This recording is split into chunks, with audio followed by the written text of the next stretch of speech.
haciendo esta clase de trabajo se puede ganar muy buen dinero, pero en realidad necesitas estar en el lugar correcto y siempre tienes que estarlo haciendo perrón el jale.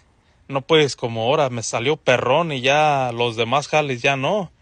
No, siempre tienes que estarlo haciendo los jales perrones o tratar pues de que salgan los jales perrones. Porque una vez, les voy a platicar, una vez estábamos trabajando con unos güeros y el güero que andaba haciendo